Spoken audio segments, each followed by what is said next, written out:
हरे कृष्णा। आप सभी भक्तों का हार्दिक स्वागत आज के प्रातःकालीन श्रीमद् भागवत के सत्र में, जिसमें हम श्रीमद् भागवतम के चौथे स्कंद 26 नंबर चैप्टर राजा पुरंजन का आखेट के लिए जाना और अपनी पत्नी का क्रुद्ध होना की श्लोक संख्या 4 पे चर्चा करेंगे। तो अभी तक हमने देखा, आप सब जानते हैं, नारद मुनि कृपा बरसाने राजा प्राचीन परिषद के ऊपर आए हैं, जो ध्रुव महाराज के ही वंशज है। और हम देख रहे हैं कैसे एक एल्गोरिथम की एक कथा, रूपक कथा कह सकते हैं इसको, रूपक कथा के द्वारा, उदाहरण के द्वारा राजा प्राचीन परिषद को पुरंजन की कथा द्वारा अपना ही पिक्चर दिखाया जा रहा है, आईना दिखाया जा रहा है।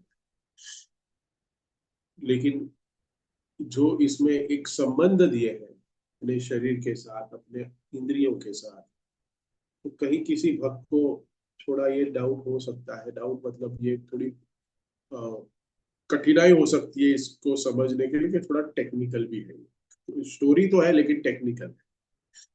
तो पिछले 1 2 3 श्लोक में हमने देखा कि कैसे नारद मुनि उच्चारण किए।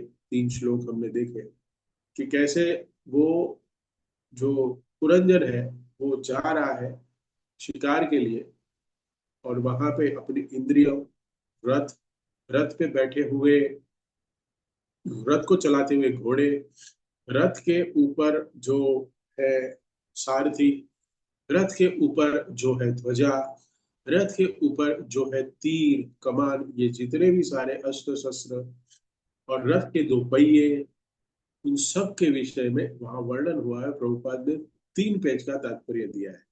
आई hope you have must have enjoyed yesterday with the वक्ता। तो बहुत सुंदर श्लोक था ये 3 श्लोक कि कैसे ये पूरा जो ये जो शरीर है वो कैसे इन सारे हमारे कर्म, हमारी बुद्धि, हमारा अहंकार, हमारी क्रियाएं, हमारे विचार, वो सब को लेके ये एक एक भौतिक संसार में भ्रमण करते हैं अपनी इच्छाओं पे। तो यहाँ पे जो मेन जो है कि इच्छाओं पे कंट्रोल नहीं है, और पुरंजन चले गए।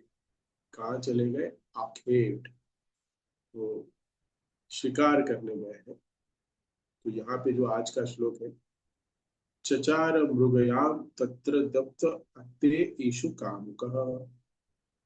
ये जो श्लोक का विहाय जाया मत दरहम मृग व्यसन लालस, ये व्यसन लालस। तो कुछ शब्दों का हम इसका जो संस्कृत के शब्द है जो इस श्लोक में आ रहे हैं उसके ऊपर डिटेल में थोड़ी चर्चा करेंगे। तो सबसे पहले तो शब्द आता है जो दप्त। यहाँ पे जो शब्द है दप्त, उसका अगर आप लोग भागवतम में देखें तो गर्व पूर्वक। हम संसार में सभी जो जीव है वो गर्व में जीव है। जब मैं छोटा था तब एक गर्व करने के लिए एक टैगलाइन थी। मैं जब बहुत छोटा था और मैं जब रास्ते पे चलता था बैंगलोर में, तब वहां पे एक शिवसेना की ऑफिस थी। तो वहां पे एक टैगलाइन लिखी हुई थी। कोई बता सकता है वो क्या है शिवसेना की टैगलाइन? कोई जानता है?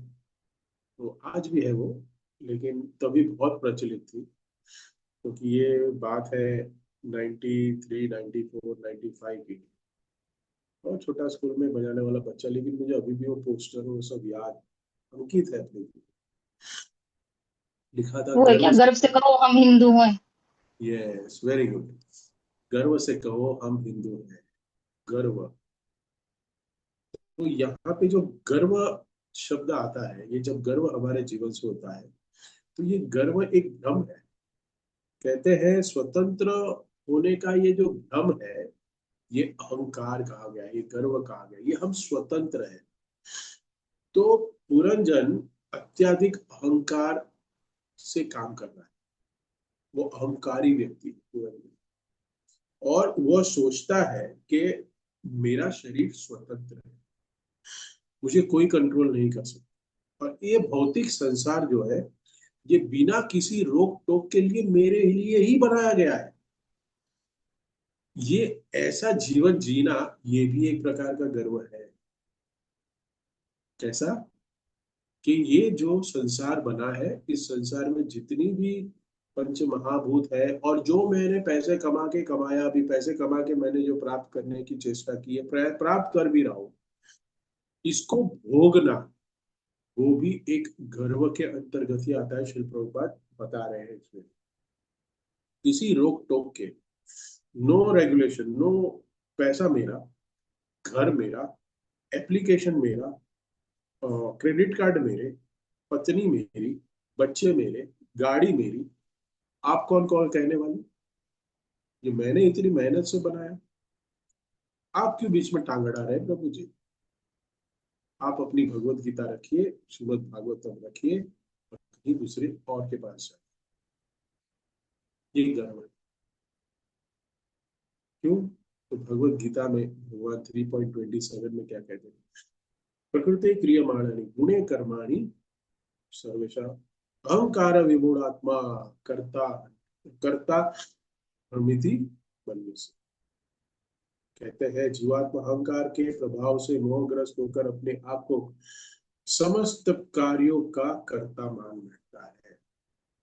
ये जो कर्ता मान बैठना, कि मैं कर रहा हूं, ये सबसे बड़ा अहंकार है। तब तक कि हम ये समझे कि ये जितने भी वास्तव में जो कुछ भी ये हाँ हो रहा है मेरे जीवन में भी, हो मेरे जीवन में आज भी, कहते हैं ना, गर्व है ना, ये बहुत बड़ा प्रॉब्लम है भक्ति में। कल ही एक भक्त ने मुझसे पर्सनली चैट में पूछा कि किसी व्यक्ति के साथ उसकी अनबन हो गई, और किसी ने, उसी व्यक्ति ने उसको कुछ बैड वर्ड्स कह दिए, तो ये भाई साहब डिस्टर्ब हो गया। तो बोलता ये ऐसे कैसे हो गया, ये ऐसे क्यों किया? तो ये क्यों हुआ? क्योंकि हमने Bhagavad Gita as it is पढ़ी भी नहीं और समझी भी नहीं। समझना चाहिए कि हमें इस तरह से हमारे अंग, और ये क्यों हो रहा है, उनको क्यों बुरा लगा? बिकॉज हम अपने आप को कुछ समझते हैं। हम अपने आप को कुछ समझना मतलब हम हमारा इस संसार में अस्तित्व स्थापित करना चाहते हैं। इसलिए कोई भी कुछ कह के चला गया, उससे हम डिस्टर्ब हुए। इसका अर्थ ये है कि हम इसको कैसे समझें? हम इसको ऐसे समझें कि मेरे जीवन में कुछ ऐसे कर्म आने थे, मेरे जीवन में कुछ ऐसे कर्म भोगने थे। उस भोगने के लिए उस व्यक्ति को भगवान ने सिलेक्ट किया, और उस व्यक्ति के द्वारा मुझे मेरे कर्मों को भोगने के लिए भगवान ने ऐसी अरेंजमेंट। तो ये उस व्यक्ति का दोष नहीं है, ये मेरा दोष है। ये बोलने में बहुत अच्छा लगता है मुझे भी, लेकिन समझना बहुत मुश्किल है इसको। उसको प्रैक्टिकली जीवन में उतारना बहुत मुश्किल। लेकिन चलो एटलीस्ट समझा तो सही, एटलीस्ट हम समझे तो सही। हाँ, बहुत जरूरी है। तो इस आधुनिक जीवन में हम कह रहे हैं ना, गर्व, दप्त, अहंकार, खुद का रथ है, खुद के चाकर नौकर है, मैं जा रहा हूं कहीं भी, कौन मुझे रोकेगा? राजा है, पुरंजन राजा है। लेकिन हर एक जीव, हर एक जो चाहे वो ब्राह्मण हो, क्षत्रिय, वैश्य, शूद्र, जो भी हो, उसको भगवान के अंतर्गत, भगवान के जो प्रकृति के नियम, उसी के अंतर्गत कार्य करने चाहिए। गृहस्थ हो, भले वो ब्रह्मचारी हो, गृहस्थ, ब्रह्मचारी हो, गृहस्थ हो, वानप्रस्थी हो या सन्यासी, यानी सबके लिए लॉ दिए गए। उस लॉ को मीन्स उसको लॉ के हिसाब से ही हमें जीवन यापन करना पड़ेगा। और आज के जो आधुनिक समाज में इतनी टेक्नोलॉजी बढ़ गई है, ये टेक्नोलॉजी क्या है? ये एक माया के सामने हमने जंग छेड़ दी। अलग अलग टेक्नोलॉजी का इन्वेंशन करके हम क्या करना चाहते हैं? हम इस प्रकृति के ऊपर अपना प्रभुत्व जमाना चाहते हैं। लेकिन भगवान भगवत गीता में क्लियरली कहते हैं ये प्रकृति क्या है? क्रियमाणानी, ये गुणे कर्माणि सर्वश अहंकार, अहंकार में ये विमूढ़ आत्मा क्या करता है? वो समझ लेता है ये मेरा है, और ये अहंकार है, ये समझ लेना कि ये मेरा है। इस संसार में जो भी वस्तुएं हैं, उससे हमारा कोई भी संबंध नहीं है। ऐसे कैसे प्रभु जी? यस, संबंध, जो इसको हम ऐसे कहेंगे कि जो इटर्नली है वो संबंध, जो टेम्पररी है। आप मुझे बताइए, आप वृंदावन जाते हैं, मथुरा जाते हैं, आपको बहुत अच्छी विंडो सीट मिल गई राजधानी में। चलिए, राजधानी में आप गए थर्ड एसी में नहीं, आप गए फर्स्ट एसी में राजधानी के, और आपको एक सिंगल बर्थ, मतलब एक लैविश बर्थ मिली। क्या आपको उससे आसक्ति है? आसक्ति है। कैसे समझेंगे? हम सबको आसक्ति है। क्यों? क्योंकि वो सीट के ऊपर अगर कोई बैठ गया तो आपको चलेगा? नहीं चलेगा। आप उठाओगे उसको। तो वो आसक्ति है, लेकिन वो आसक्ति नेक्स्ट डे सुबह 8 बजे खत्म हो जानी चाहिए। आप उस सीट को लेके निजामुद्दीन नहीं जा सकते, आप नहीं जाओ, क्योंकि आपको पता है मेरा destination. You are that quite intelligent, सभी चीज करेक्ट। आसक्ति टेम्परेरी, मतलब उतने ही समय के लिए। 5:30 को आती है ना राजधानी बोरीवली में, 5:30 से 8 बजे की आसक्ति है वो इस सीट से। जैसे 8 बजे मथुरा आया, बैग लो, उतरो, वो सीट कौन और बैग कौन? ऐसा ही है, जैसा ये शरीर छूटा, ये सब संबंध कौन, ऐश्वर्य क्या, सब कुछ खत्म हो गया। लेकिन हम क्या सोच रहे हैं? ये सीट मेरी है, और ये सीट लेके मैं पूरे वृंदावन में भी यही सीट लेके आश्रम में भी यही सोऊंगा। फिर सोना है वो अग्रसेन में। अग्रसेन का रूम ही हमारे पास, धर्मशाला में। वहां पे आपको फर्स्ट क्लास के जैसा कोई सर्व करने नहीं आने वाला है। What you want to have? Ice cream नहीं देने वाला है, दही नहीं देने वाला है, कुछ नहीं देने वाला है। I hope you understand. And this is all happen because of that ahankar. We are living, every living in living in ahankar. ये अहंकार होने का भ्रम है, इस भ्रम में हम जीते। और दूसरा जो श्लोक में बहुत सुंदर आ रहा है, कहते हैं मृग व्यसन, मृग व्यसन, व्यसन, अनियंत्रित इंद्रियों का अलग अलग प्रकार का व्यसन। तो श्री प्रभुपाद अपने तात्पर्य में जो लिख रहे हैं, इस शिकार का अर्थ तो यहाँ क्या दिया है तात्पर्य में? पर स्त्री गमन, अवैध अवैध इंद्रिय तृप्ति है ये। बद्ध जीव कभी भी नियमबद्ध जीवन से संतुष्ट नहीं है, कभी भी। आई टेल यू, इस खास करके तो इंडिया के जो जीव है, जो इंडिया में पैदा हुए, भारत भूमि ले होइल जन्मजात, जन्म सार्थक करी पर उपकार। लेकिन इंडियन पब्लिक इतनी इनडिसिप्लिन है ना, कि उनको अगर कहे कि आपको ये कार्य नहीं करना है, तो वो पहले करके देखेगी और देखेगी कि क्या हो रहा है उसका। नो एंट्री दी है, फिर भी नो एंट्री में ही जाएगी। क्यों? क्योंकि अ, अपनी नियमबद्ध, नियम में कोई नहीं रहना चाहिए। आप मुझे कोई नियम में रहना चाहेगा? कोई रूलिंग में रूल कर रहा है आपके ऊपर, कोई रहना चाहेगा? नहीं, कोई नहीं रहना चाहेगा। कोई कहेगा नहीं, हम आपके अंडर क्यों रहे, हम आपके बात को क्यों माने? We don't. नियम में किसी को नहीं रहना। इसलिए कहते हैं ना, श्री प्रभुपाद ने हमें 4 नियम दिए। अगर ये 4 नियम नहीं देते हमें, तो शायद हमारी जो अभी संस्था जितनी बड़ी है, उससे 10 गुना और बड़ी। आपको लगता है कि नियमों की वजह से आप किसी को और लोगों को जोड़ नहीं पाते हो? क्योंकि शिल प्रभुपाद ने हमें 4 नियम दिए, 4 नियम के बाद 16 माला दी, 16 माला के बाद अधिक मास दिया, अधिक मास में और भी करने को कहा, अधिक अधिक अधिक। कल मैं शाम को इसके ऊपर लेक्चर दे रहा था। अधिक, we all required something more, ये दिल मांगे मोर, भगवान ने अधिक मास दे दिया, लो अब करो। लेकिन इस जीवन में हम जो कह रहे हैं कि अवैध इंद्रिय तृप्ति से बद्ध जीव कभी भी नियमबद्ध जीवन से संतुष्ट नहीं होता। अगर कोई नियम से अगर उसको जीने के लिए है ना, वो संतुष्ट नहीं है। He wanted to break the rules, he wanted, पर हमेशा मर्यादा को उल्लंघना चाहता है।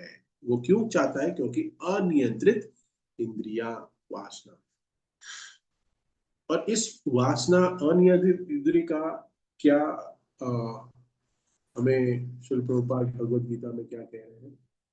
तो उसका जो श्लोक है, 62-63 नंबर श्लोक है, जो इंद्रिय विषयों का चिंतन करने में आसक्ति पैदा करता है। इंद्रिय विषयों का ही चिंतन कर रहा है कि मेरे हाथ है उससे मैं कैसे भोगूंगा, मेरी इंद्रिया, मेरी आंख है उससे मैं कैसे भोग दूं, मेरे कान है उसको मैं कैसे भोग दूं, मेरे नाक है मैं उसको कैसे भोग दूं, मेरा मुख है उसको तो भोग देने के लिए, ओ हो, बहुत कुछ है भोग देने के लिए मुख से। हाँ, जैसे हम पहले ही श्लोक में देखा कि मुंह का, जीवा का क्या कर्तव्य है? जीवा का भगवान के नाम का सिर्फ उच्चारण करना, प्रसाद खाना भी काम है, लेकिन खाना वो प्रायोरिटी नहीं है जी।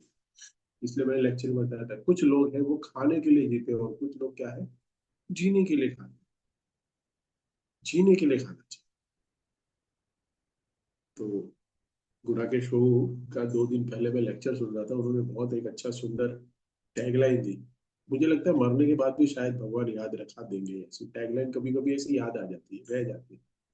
तो नियम बता रहे थे वो अधिक मास के सबको, तो बोला ये नियम पालन करना आवश्यक नहीं है, आप नियम पालन करिए, लेकिन अगर आपको ऐसा लगता है कि ये नियम पालन करने में आपके शरीर से आपकी आत्मा निकल जाएगी, तो मत करिएगा। क्या कह रहे हैं कि आपके शरीर से अगर आपकी आत्मा निकल जाएगी तो इस नियमों को पालन मत करिएगा।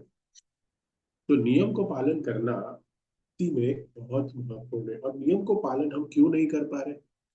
क्योंकि ध्यायतो विषया पुरुषम संगस्ते उपजायते, ध्यान करता है विषयों का, हमेशा वो विषयों का ध्यान कर रहा है वो, कि कैसे उसको इंद्रिय तृप्ति प्राप्त हो। संगास्ते संजायते कामन, कामन क्रोधात, क्रोधात भी जायते। तो क्या होता है कि जब वो निरंतर चिंतन करता होता है, तो चिंतन करते उसको आसक्ति उत्पन्न होती है, और आसक्ति से काम उत्पन्न होता है, और काम से अगर संतुष्ट ना हो काम, तो क्या उत्पन्न होता है? क्रोध। क्रोधात भवति सम्मोहा, सम्मोहात स्मृति विभ्रम। क्रोध से क्या होता है? सम्मोह उत्पन्न होता है, और सम्मोह से स्मृति विभ्रम, भ्रम, स्मृति, स्मृति क्या कर रहा है उसको नहीं समझ में आता है, भ्रम में पड़ जाता है। और क्या करता है? स्मृति। और जब स्मृति, जब हमारी स्मृति विनाश हो जाती है, स्मृति वंशाद बुद्धि नाशो, ये जब बुद्धि नाश हो जाती है, जब हमारी स्मृति बुद्धि ये सब कुछ हमारा नाश हो जाता है, तो हमारा ही पतन हो जाता है, हमारे पूरे जीवन का पतन हो जाता है। क्योंकि ये जो आसक्ति है, ये आसक्ति आई क्यों? ये जो काम है वो आया क्यों? ये जो क्रोध है वो आया क्यों? ये बुद्धि नाश हुई क्यों? उसका एक ही कारण बता रहे भगवान। क्या है वो? चिंतन। किसका चिंतन किया? इंद्रिय तृप्ति के लिए भोगों का चिंतन किया। ध्याय तो विषया पुंसा, ध्यान किस में लगाया? ध्यान लगाना था भगवान के चरणों पे, ध्यान लगाना था हरि नाम में। हमारा ध्यान लगा है हमारी इंद्रियों की संतुष्टि। पुरंजन तो यही करने गया है। पुरंजन जा सकता था रथ को लेके मथुरा, वृंदावन यात्रा करने के लिए, अधिक मास आने वाला है अभी, तो घोड़ा लेके अगर आज निकला है तो पहुंच जाएगा। हाँ, बंबई से अगर निकलेगा घोड़ा लेके तो 2-3 दिन में तो पहुंच ही जाएगा मथुरा। वृंदावन यात्रा करके आ सकता था, लेकिन वो कहाँ गया? कहाँ गया? अपनी इंद्रियों को संतुष्ट करने के लिए जंगल में गया। और ये जंगल में गया क्यों? क्योंकि ध्याय तो विषयापुंसम, ध्यान किया किसके ऊपर? उसने अपनी इंद्रियों को संतुष्ट करने। तो इसके लिए हमें बहुत अ, इसको समझना चाहिए कि अनियंत्रित इच्छाएं, ये जो ध्यान कर रहे हैं हम, इच्छाएं प्रकट कर रहे हैं कि ये मनुष्य की इच्छाएं हैं, ये जो आध्यात्मिक बुद्धि हमें जो दी गई है उसको नष्ट कर देगी। और इसके विपरीत जो हम समझते हैं, इसके पूर्ण ऑपोजिट कि हमें क्या करना चाहिए, तो भगवान क्या कह रहे हैं? विषया विनिवर्तन्ते निराहारस्य देहिनां रसवर्ज रसोप्य रसोप्यस्य परम दृष्टा निवर्तन्ते। कहते हैं देहधारी जीव इंद्रिय भोग से भले ही निवृत्त हो जाए, पर उसमें इंद्रिय भोग की इच्छा बनी रहती है। लेकिन उत्तम रस के अनुभव होने से उसे ऐसे कार्यों को बंद करने पर वह भक्ति में स्थिर हो जाता है। हमारे इंद्रियों को रस तो चाहिए, आमरस चाहिए ही, लेकिन वो रस हमें कौन सा दे हम उसको, उसके ऊपर हमें कार्य करना। तो कह रहे उच्च रस तो परम दृष्टा निवर्तन्ते। तो हमारी इंद्रियों को हमें परम रस प्रदान करना पड़ेगा। हमें मृग व्यसन से बचना पड़े, इंद्रिय अनियंत्रित इंद्रियों और वासना से बचना पड़ेगा। जो यहाँ पे पुरंजन का एक एक गुण बता रहे हैं नारद मुनि। और फिर जो नेक्स्ट और एक आता है विहाय जाया। जाया क्या है? जाया क्या होता है आपको पता है? जाया पत्नी, जाया को कहते हैं पत्नी। तो विहाय जाया, तो क्या है विहाय जाया? ये जो रानी है, इसको शिल प्रभुपाद ने, ये जो रानी है उस पुरंजन की बुद्धि है।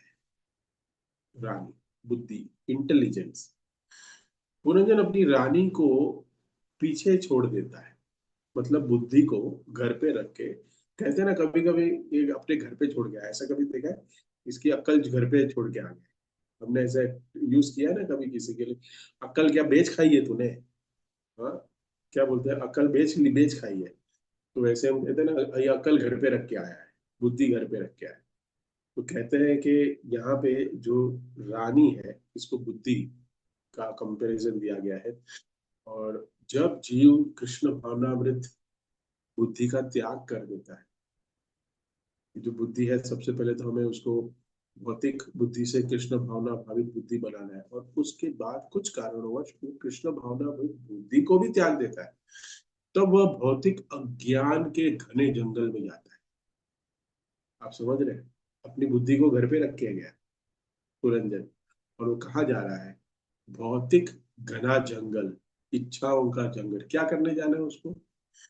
शिकार करने जाना है। वो शिकार से क्या करेगा? अपनी इंद्रिय तृप्ति करेगा। इंद्रिय तृप्ति नहीं करनी चाहिए, करेक्ट? इंद्रिय तृप्ति नहीं करनी चाहिए, तो उसको क्या करना चाहिए? अपनी बुद्धि से समझना चाहिए, लेकिन बुद्धि घर पे छोड़ के आया है, बुद्धि का उपयोग ही नहीं कर रहा है।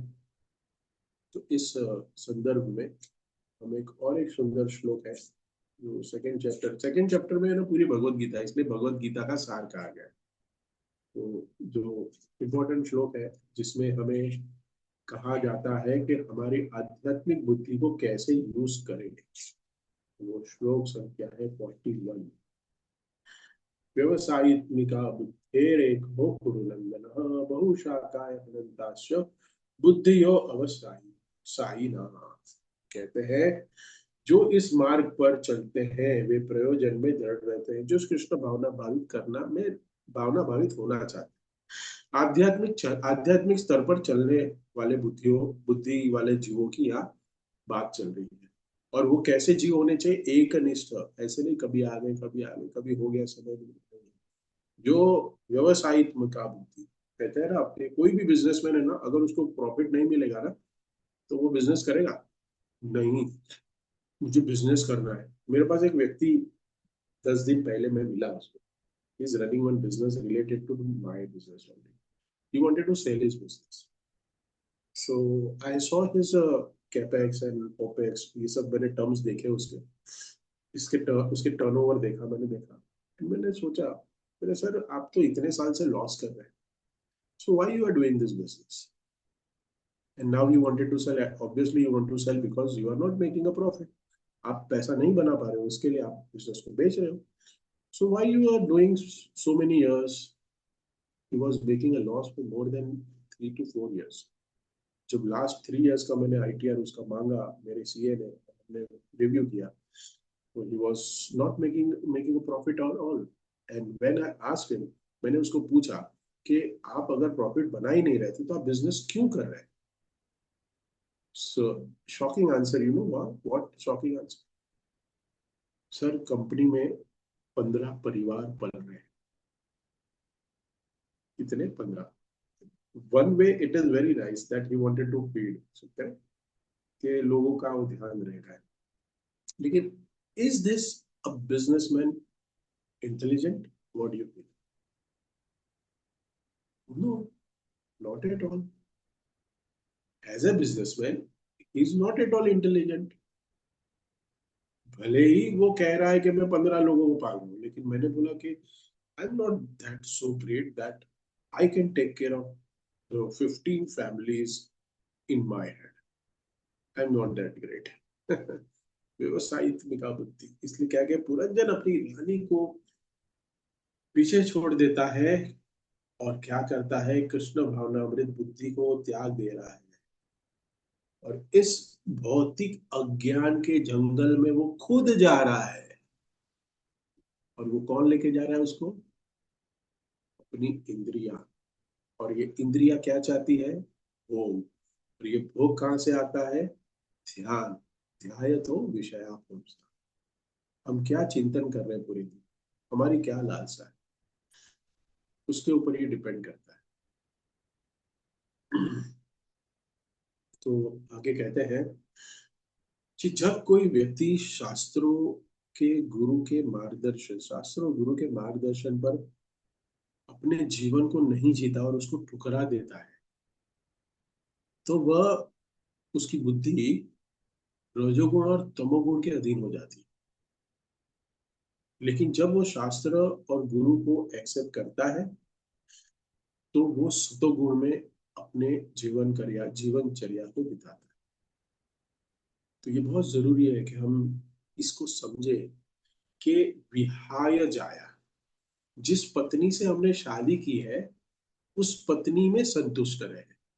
ये इंद्रिया है ना, इस संसार में भोगशील। प्रभुपाद देखो तात्पर्य में क्या लिख रहे हैं, बहुत कटु लिख रहे हैं। एक प्रकार का शिकार स्त्री शिकार कहलाता है। बद्ध जीव कभी भी एक पत्नी से संतुष्ट नहीं होता, नहीं होता। आजकल देखिए कि ये एक मजाक का, कहते हैं ना कि अ, ये कि मजाक का एक टॉपिक बन गया है। External marital affair, extra marital affair.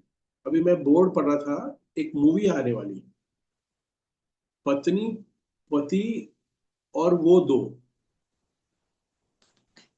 Hoardings, जैसे गाड़ी चलाते हैं तो आगे बहुत बड़ा आईना दिया है आगे देख के चलने के लिए, क्योंकि गाड़ी ठुक जाएगी। करेक्ट। तो जब हम गाड़ी चलाते हैं तो आंखें तो देखेगी, आंखें को हम बंद तो नहीं कर सकते रास्ते में, तो अब होर्डिंग भी दिखेंगे। तो मैंने देखा पिक्चर का नाम, पति पत्नी और वो दो। बताइए, मतलब ये पिक्चर बना के आपको ऑथोराइज्ड कर दिया कि आप ऐसा करिए, आपको कोई दिक्कत नहीं है जीवन। आपकी पत्नी को भी दिक्कत नहीं होगी क्योंकि ये पत्नी भी वही करेगी, उसको भी कोई दिक्कत नहीं। ये ऑथोराइज करते हैं। बोले देखो क्या क्या अधोगति है ये। कोई भी अपनी पत्नी में संतुष्ट नहीं रहना चाहता। क्यों? क्योंकि इंद्रिया कंट्रोल में है नहीं। इसके लिए हमें इससे बचना है, पुरंजन नहीं बनना है। और फिर आगे एक जो इसमें अ, शब्द आता है, जो हम लोग का ही है, जिसमें ये जो पुरंजन है वो अपने साथ क्या लेके गया है? कार्मुक, इश, इशु, तीर, इशु और कार्मुक, धनुष और बाण लेके गया है।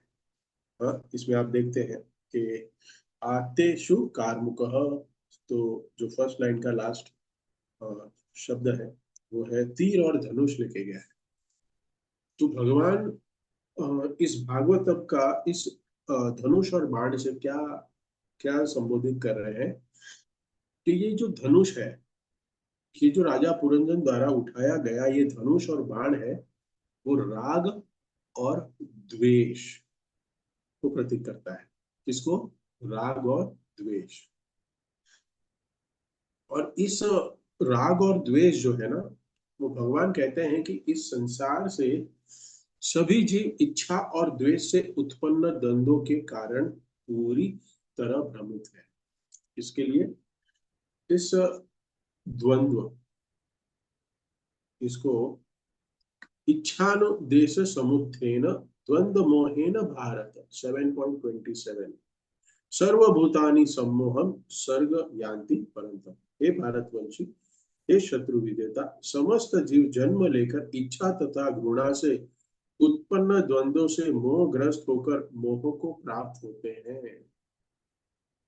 द्वंद्व, इच्छा द्वेष समुत्थेन, इच्छा द्वारा। तो ये जो कहते हैं ना, ये जो बाण, जो धनुष और बाण है, बो एंड एरो है, वो क्या है? मैं इसका भोग करूं, मैं किसका भोग करूं? मैं इस धनुष का भोग करूं, और क्या करूं? मेरी आसक्ति है उसमें, और मैं बाण मार के दूसरे व्यक्ति को नष्ट करूं, मैं इसे नष्ट कर दूंगा, घृणा, जेलेसी। तो ये यहाँ पे क्यों कर रहा है पुरंजन? क्योंकि वो अपनी इंद्रियों को संतुष्ट करना चाहता है, और वो कह रहा है कि मैं इसका भोग करूंगा, और भोग करने के लिए मैं दूसरे को नष्ट कर दूं। If you wanted to success in your material life, अगर आपको एक अच्छा सक्सेसफुल व्यक्ति बनना है, आपने कॉर्पोरेट में भी अगर किसी को एक सक्सेसफुल मैनेजर बनना है, तो उसको क्या करना? उसको सामने वाले को, उसके प्रतिद्वंदी को नष्ट करना पड़ेगा, तभी जाके वो अपने बॉस को उसके बारे में कुछ चीजें बतानी पड़ेगी, उसकी चापलूसी करनी पड़ेगी। अब पहले तो अपनी बॉस की चापलूसी करो और दूसरे की बुराई करो। तो यहाँ पे घृणा प्रदर्शन हो रहा है। किसके प्रति? उस जीव के प्रति जो पुरंजन मारने जा रहा है। क्यों भाई मारने जा रहा है? तुम, क्या जरूरत है आपको? यहाँ पे श्री प्रभुपाद तात्पर्य में क्या लिख रहे हैं अंत में देखो, कि क्षत्रिय को कहा गया है। क्यों? क्योंकि अगर आपको देखा है आपने कभी कभी, क्योंकि हम तो डॉक्टर है नहीं, आपने किसको काटा बीटा है रामपुरी से? आई होप किसी ने मर्डर बीटर नहीं किया है किसी ने, वैसे कोई, हाँ, ऐसा कोई जीव यहाँ नहीं बैठा है ना? कि खून है ना, खून हम नहीं देख सकते। खून जब देखते हैं ना, तो किसी किसी को चक्कर आ जाता है। कभी किधर रास्ते में भी एक्सीडेंट होता है तो वो खुद पैर कांपने लगते हैं, आग कांपने लगते हैं, अपना जी है ना घबरा जाता है। I hope you have understood. मेरे साथ बहुत बार हुआ है ऐसा। जब मैं बॉम्बे पुणे एक्सप्रेस हाईवे पे कभी एक्सीडेंट देख लेता हूँ, गाड़ी की हालत देखता हूँ, तब पता चल जाता है कि गाड़ी की हालत ऐसी है, तो गाड़ी चलाने वाले की क्या? वो तो था ही हो गया रहेगा, चलाने वाला तो था ही हो गया रहेगा ना, क्योंकि गाड़ी ही थी हो गई है। तो हम देख नहीं सकते क्या? रक्त। तो क्षत्रियो का तो धर्म है रक्षा करने के लिए रक्त को बहाना। तो इसके लिए ये रेकमेंड किया गया है कि आप कभी कभी ऐसे कहते हैं ना, बहुत दिन से मैंने खुजली आ रही है, मैंने कभी किसी को मारा नहीं था, थापड़ मारा नहीं है, ऐसा होता है ना? कभी अपने दोस्त को कहा है? कभी उसके साथ मजाक में बैठते हो, वो कुछ मजाक ज्यादा ही कर लेता है, बोलता है, तेरा बहुत ज्यादा हो गया, मेरे को बहुत खुजली आ रही है, चमाट दूं तुम्हें, एक कान के नीचे दूं, ऐसे बम्बईया भाषा में बोलता है ना। मैं बोलता हूँ, आप लोग नहीं, आप लोग तो सब एकदम सुसज्जित अच्छे व्यक्तियों से। तो ऐसे ही शिकार के लिए जब जाते हैं तब वो रक्त देखते हैं, उस जीव को तड़पते हुए देखते हैं, तो उससे थोड़ी हमारे जो मन स्थिति है ना वो कंट्रोल रहती है। तो जब हम किसी को मार ही नहीं पाएंगे, अगर आपको आज आज हम देखें कि आपके हाथ में चाकू दे दिया और आपको कहा कि ये इस व्यक्ति को मारो, आप मार ही नहीं पाओ। यू कैन नॉट, क्योंकि हमारी वो परिस्थिति नहीं है, हमारे पास वो ट्रेनिंग ही नहीं है। लेकिन क्षत्रियो को उस ट्रेनिंग के लिए शिकार के लिए जाना है। लेकिन यहाँ श्री प्रभुपाद जी तात्पर्य में अंत के जो 3 लाइन में क्या बता रहे हैं कि लेकिन अगर वो अपनी इंद्रिय तृप्ति के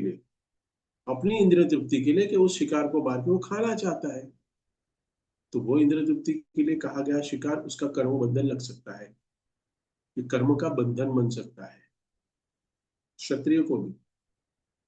तो हमें यही इच्छा द्वेष और समुत्थ है ना, इच्छा द्वेष और उससे जो उत्पन्न होती है हमारे द्वंद्व, उस द्वंद्व से बचना चाहिए।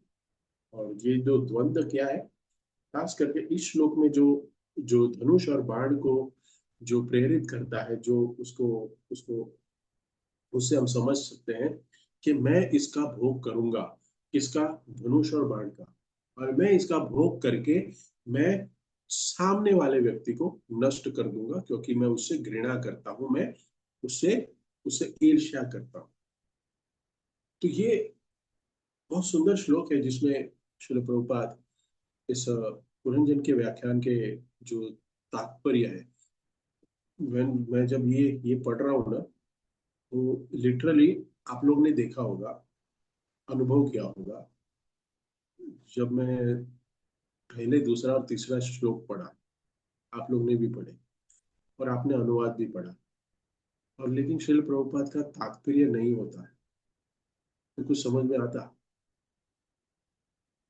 कुछ समझ में नहीं आता, क्योंकि इस 3 श्लोक में कितने सुंदर तरीके से पूर्ण पिक्चराइजेशन किया है। ये पूरा कहते हैं ना, पूरा पिक्चराइज हमारे सामने हो जाता है कि पुरंजन क्या कर रहा है। वो घोड़े पे बैठा है, उसपे ध्वजा है, उसके 5 घोड़े हैं, हाँ, उसके पास सारथी है, उसके धनुष बाण है, कमान है, हाँ, 2 रथ के पहिए हैं, रथ है। सब कुछ डिटेल में शिल प्रभुपाद ने 3 तात्पर्य में, जिन भक्तों ने नहीं पढ़ा होगा मैं चाहता हूँ कि वो पढ़े, और बहुत सुंदर तरीके से बताए।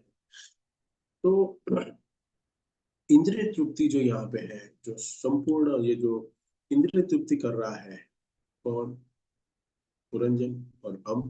तो इसमें श्री प्रभुपाद हमें बता रहे हैं कि नियमबद्ध रह के अपनी रानी को छोड़कर अनियंत्रित भोग करने जंगल में जाना, वो एक हमारा पतन का कारण बन सकता है, नहीं करना चाहिए। इसलिए इसलिए श्री प्रभुपाद 1966 में जब न्यूयॉर्क में पहुंचे थे, तो वहाँ के युवा हिप्पी थे और पूरे सिरे से नशीले पदार्थ ले रहे थे, अवैध संबंधों को भोग रहे थे, अनियंत्रित जीवन में डूबे हुए थे। ये सारे हिप्पी लोग शिल प्रभुपाद जब गए अमेरिका, वे आधुनिक युग के पुरंजन कहा जाता है, ये सब जो है आधुनिक युग के पुरंजन थे। तो इसका मतलब ये नहीं जो अभी प्रभुपाद डिसाइपल्स जो हम देखते हैं वो सब पुरंजन थे, नहीं, हमें अपने आप को देखना है कि हम पूरा, वो तो सब नारद मुनि, वो सब नारद है, क्योंकि अपने जीवन में परिवर्तनशील करके अपनी परिवर्तन लाके, मैं अभी भी नहीं समझ पा रहा हूँ ये सारे सब श्री प्रभुपाद डिसाइपल इतने समर्पित कैसे थे, कैसे इतने समर्पित हो गए श्री प्रभुपाद को, क्यों हम नहीं, समर्पण का भाव हमारा आ रहा है अभी भी, हम इच्छा भोगने के हमारे परिवार हमारे संसार में। तभी आपने देखा था कोई कांग्रीगेशन डिवोटी ज्वाइन किया था? नहीं, जितने भी ज्वाइन कर रहे थे फुल टाइम ज्वाइन कर रहे थे, हाँ? सभी भक्त लोग अपनी टैक्सी चला के 16 घंटे, जयानंद प्रभु, मैं पढ़ रहा था उनका, जिन्होंने हमारे लिए रथ बनाया सैन फ्रांसिस्को में पहली बार, वो क्या कर रहे थे? Literally we should cry what we are doing for Shri Prabhupada. एक एक फोटो है, मैंने अपने ग्रुप में डाला था, मैंने बोला ये सब बड़ा करके है ना अपने घर में 4-5 दीवार पे लगा दो। उसमें लिखा होता कि उसमें लिखा था कि हर रोज हमें देखना चाहिए कि आज मैंने श्री प्रभुपाद की संस्था के लिए क्या कार्य किया। What I did today for ISKCON, मैंने आज क्या क्या लगाना चाहिए सब बात, खास करके अपने आईने पे, क्योंकि आईने में ज्यादा जाके देखते हैं। आईना, आईना एक्चुअली जो है ना, वो क्या दिखाता है, आपके चेहरे को नहीं दिखाता है। उसके ऊपर बहुत अलग है, लेकिन ठीक है, वो अलग एक अलग भाग है।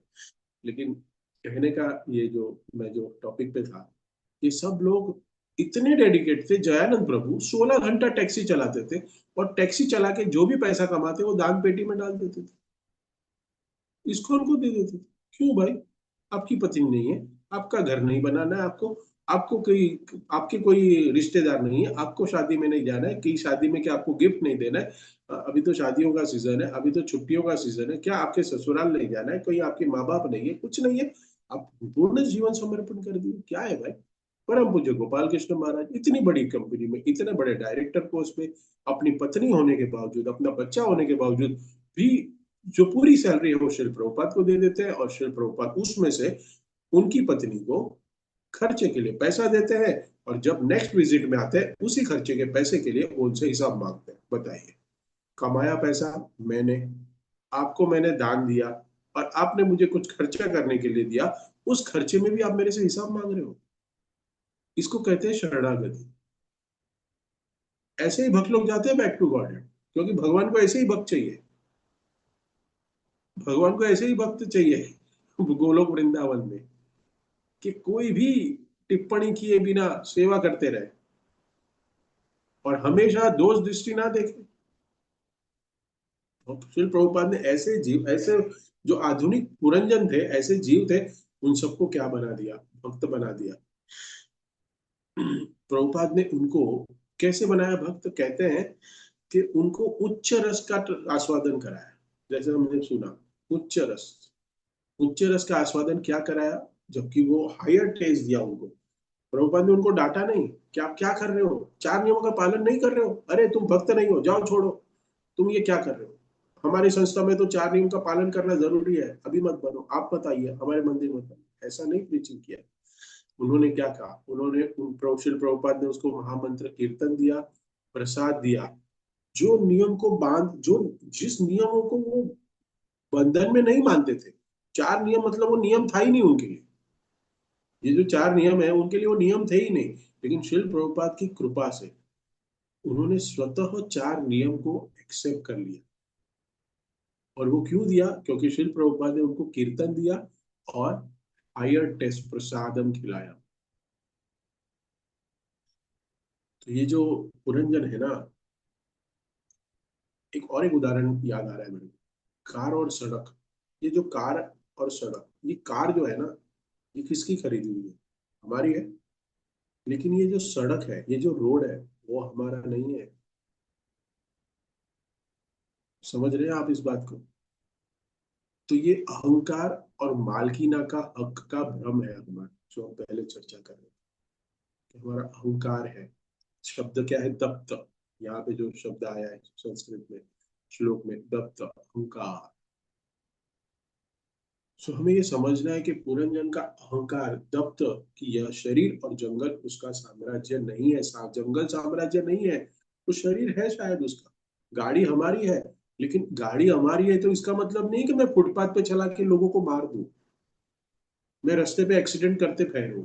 नहीं, आप उसके क्या करोगे, वो उसमें आप बंधन में हो। आप कहीं भी गाड़ी नहीं चला सकते, आपको सिग्नल पे रुकना है। No, I will jump the signal, नहीं चलेगा।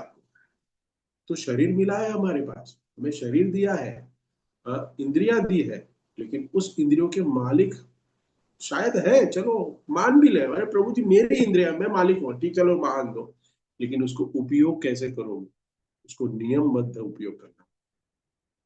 It is not like that कि we just use how we want, like how Puranjan is doing it.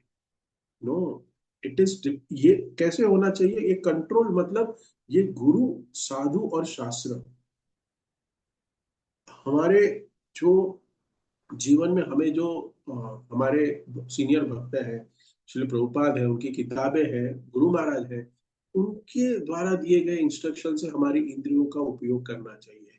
और ये इंद्रिय तो उपयोग करना है, मतलब उसको आस्वादन, हायर टेस्ट देना है उसको।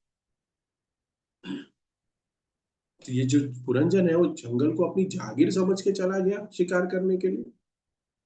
वैसे ही मनुष्य सड़कों के गगनचुंबी इमारतों, फैक्ट्री और अपना मानकर प्रकृति का शोषण कर रहे हैं। यहाँ पे क्या क्या नहीं बना रहे। हाँ, इतना सब कुछ शोषण करें। तो प्रभुपाद यहाँ सिखाते हैं कि असली मालिक कृष्ण है। ईसावास्यम इदम सर्वम। असली मालिक भगवान है, हम खाली किराएदार हैं। उस राजधानी के A1 डिब्बे की जो आपकी फर्स्ट क्लास की टिकट है, उसका मालिक कौन है?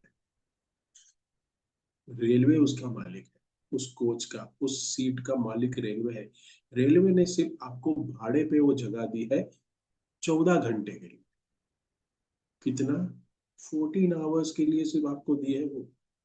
लेकिन उस 14 आवर्स को हम अपना मान बैठे, ये मेरा है, ये मेरा है। I hope you understand with this very very simple example. ये बहुत सिंपल एग्जाम्पल uh, जो अभी अभी लेक्चर में नहीं लिखा है मैंने, लेकिन आपके सामने प्रकट हो गया। तो, तो यहाँ हमें देखना है कि हम कैसे हमारी इंद्रियों को नियंत्रण में रखें। और नियंत्रण में रखना मतलब जो इसको उच्च रस का प्रदान करना। जैसे हमारी इंद्रिय आंख है, उसको उच्च रस क्या दे? शास्त्र को पढ़े। आंखों को हमारी ऐनक लगा के, एक्स्ट्रा पावर लगा के, चारों आंखों से हम शास्त्रों को पढ़े, भगवान का दर्शन करें, वैष्णव का दर्शन करके आनंद का अनुभव करें। ये भी एक आंख का उच्च आस्वादन। I hope you are get it got it why I said this.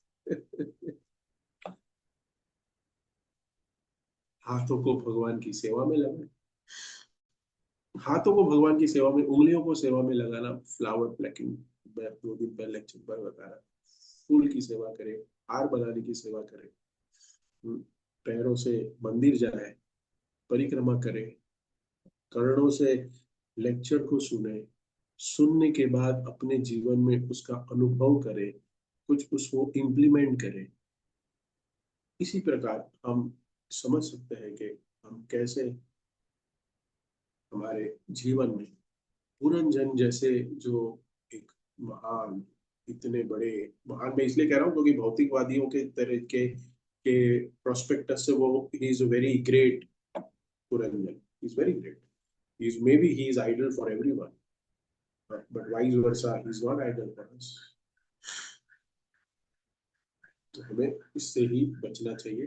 Puranjan की व्याख्या से हमें समझना चाहिए कि कैसे हम हमारी इंद्रियों को, कैसे हम हमारी इच्छाओं को, कैसे हमारे चिंतन को भगवान की सेवा में लगाएं, जिससे हम हमारे इस संसार में जो हम भटक रहे हैं और इसको जो टेम्पररी जगह है उसको हम परमानेंट मान बैठे, और जो हमारा परमानेंट स्थान है, यद गत्वा निवर्तन्ते तद्धामम परमम मम, जो हमारा परम धाम है, उसको रियलाइज करें।